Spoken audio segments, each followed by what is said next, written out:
हमारे साथ समाजवादी पार्टी के युवा नेता डॉक्टर सुरभान यादव जी जो जौनपुर से हैं। 2024 आ चुका है, जिसमें जनवरी में 3 दिन बीत भी चुका है क्योंकि चुनावी बिगुल बज चुका है। जनवरी के लास्ट वीक में हो सकता है चुनावी डेट भी आ जाए। चुनाव कब होना है, सभी पार्टियां 2024 को लेकर पूरी तैयारी लगभग साल भर से कर रही थी लोकसभा चुनाव को लेकर। डॉक्टर साहब से हम समझते हैं कि 2024 को लेकर समाजवादी पार्टी कितना एक्टिव है, क्या क्या तैयारी चल रही है। सबसे पहले डॉक्टर साहब आपको 9 वर्ष की हार्दिक बधाई और शुभकामनाएं। क्या तैयारी चल रही है आप लोग? धन्यवाद कृष्णा जी। सबसे पहले तो मैं भी मीडिया हलचल के माध्यम से पूरे देश को 2024 की 9 वर्ष की हार्दिक शुभकामना देता हूं और उनके उज्जवल भविष्य की शुभकामना करता हूं कि 2024 की बात आप कर रहे हैं। 2024 में ऐसा मानता हूं कि देश के लिए बहुत अच्छा होगा।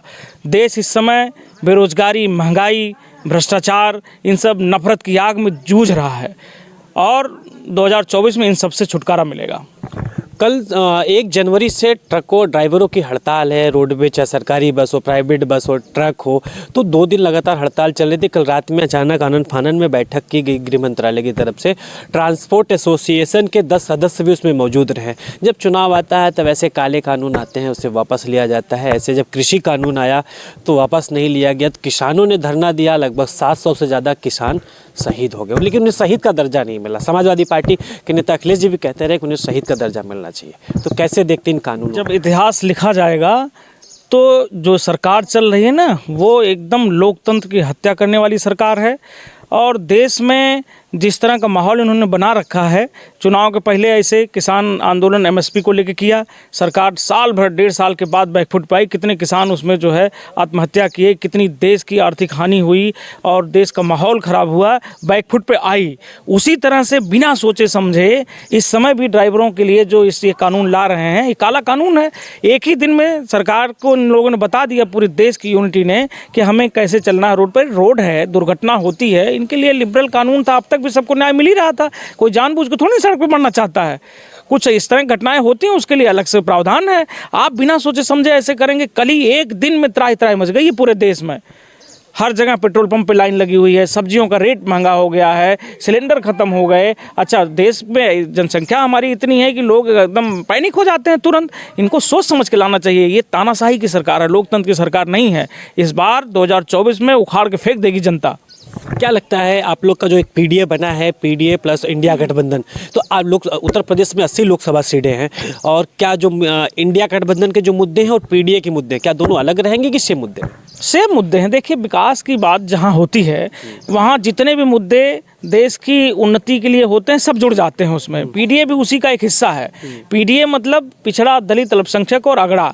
हमारे राष्ट्रीय अध्यक्ष जी जो युवा दिलों की धड़कन है, जो विकास पुरुष कहे जाते हैं, उनकी ये नीति है कि हम जो विकास की मुख्य धारा में नहीं पहुंच पाए हैं उनके लिए हम क्या करें कि वो भी इस विकास का लाभ ले सकें। तो उसमें कौन है? पिछड़ा, दलित, अल्पसंख्यक और कुछ अगड़े जो पिछड़े हैं, उनको लाने के लिए पीडीए की मुहिम है। तो अलग कहाँ से हुए, सब एक हैं। और ये जो इंडिया गठबंधन है, इसमें पीडीए को साथ लेते हुए राष्ट्रीय अध्यक्ष जी जिनका नेतृत्व है हमारा, वो उत्तर प्रदेश में 80 सीटों में इस तरह की रणनीति बनाए हैं कि भाजपा यहाँ से करारी हार हो। इस तरह की रणनीति चल रही है। मुख्य मुद्दे आप लोग को क्या है? मुख्य मुद्दा आप हमेशा देखते रहते हैं, हमारे राष्ट्रीय अध्यक्ष जी पढ़े लिखे विद्वान मुख्यमंत्री रहे हैं, उनके कार्यकाल को याद किया जाता है। अभी आप देखिए, देश में कोई भर्ती, उत्तर प्रदेश में भर्ती नहीं आई थी।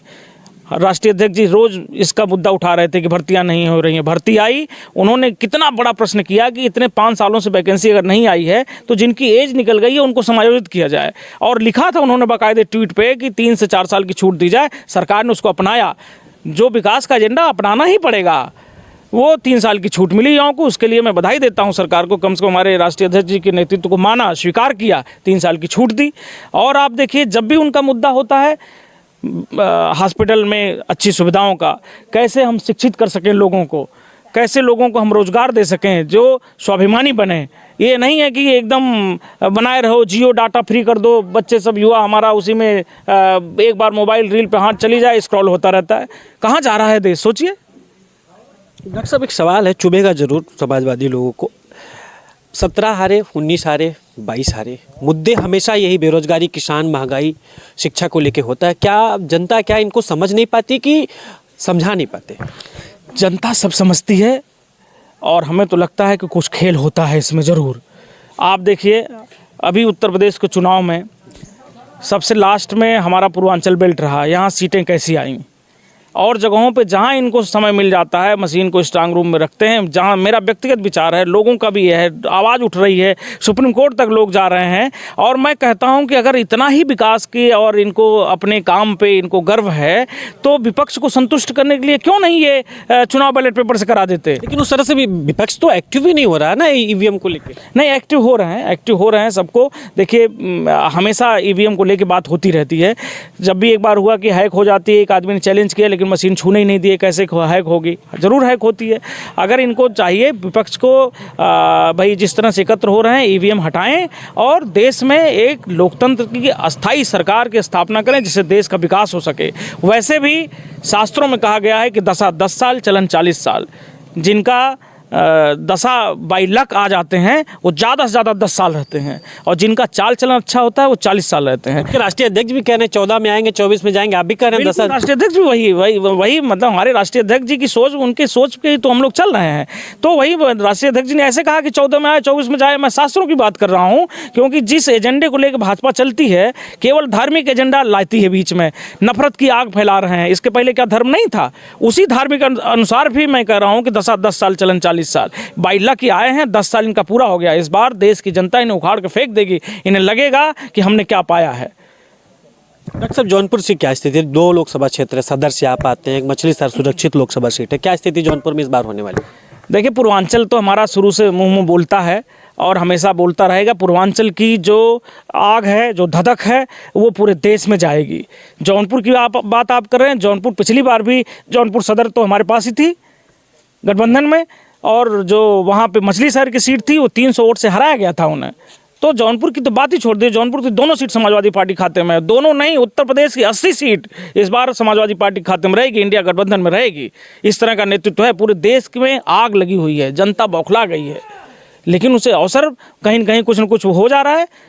इसलिए जो है आप इंतज़ार करिए, 2024 के चुनाव में जनता उखाड़ के फेंक देगी। बहुत त्राही हो गई है जनता के बीच में। डॉक्टर साहब, लास्ट सवाल, आप चुनाव भी लड़ चुके हैं यहाँ विधानसभा का और लोकसभा का चुनाव आ ही रहा है, तो जौनपुर के मुख्य मुद्दे क्या हैं? क्योंकि आपने 2 बार विधानसभा का चुनाव लड़ा, इस बार मुख्य मुद्दे जौनपुर के, खासतौर पर आप यहाँ से लोकसभा से हैं, तो क्या मुख्य मुद्दे? जौनपुर का मुख्य मुद्दा यही है। यहाँ पे देखिए इंडस्ट्रियल कम है, यहाँ रोज़गार के संसाधन उत्पन्न कराना। शिक्षा के मामले में जौनपुर हमेशा अग्रणी रहा है। शिक्षा को और कैसे सुधारा जा सके और कैसे यहाँ हम अच्छी वो दे सकें जो हमारे यहाँ के बच्चे और कामयाब हो सकें, पूरे देश में यहाँ का डंका बच सके।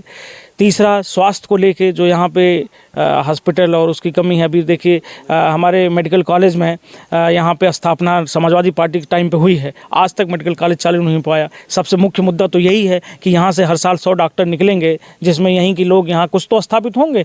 तो देश में चाहिए क्या? शिक्षा और स्वास्थ्य सबसे पहले। अगर 2 चीज़ें आपकी मूलभूत हैं तो आदमी अपने लिए स्वतंत्र हो जाता है और सब चीज़ें हो जाती हैं। तो यहाँ का बेसिक मुद्दा ये रहेगा कि यहाँ हमारा हॉस्पिटल की सुविधा अच्छी हो जाए, हमारे यहाँ रोज़गार के संसाधन उत्पन्न हो जाए, शिक्षित हो जाएं, तो अपने आप संसाधन चलता रहेगा। पूरे देश की सेवा के लिए जौनपुर के लोग अग्रणी चलते रहेंगे।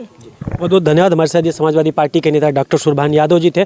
2024 के चुनाव को लेकर बहुत ही बेबाकी से अपनी बात रखी। उन्होंने कहा कि पीडीए बना है हमारा, पीडीए और इंडिया गठबंधन के जो मुद्दे हैं वो सेम होंगे और हम 80 सीटों पे लड़ रहे हैं और यहाँ से भारतीय जनता पार्टी का सफाया होगा। और समाजवादी पार्टी दिल्ली में किंग मेकर की भूमिका में होगी और जब समाजवादी पार्टी दिल्ली में किंग मेकर की भूमिका में होगी तो जो हम वादा करें, जो मुद्दे हैं हमारे, उन सारे मुद्दों का समाधान करने की हम पूरी कोशिश करेंगे।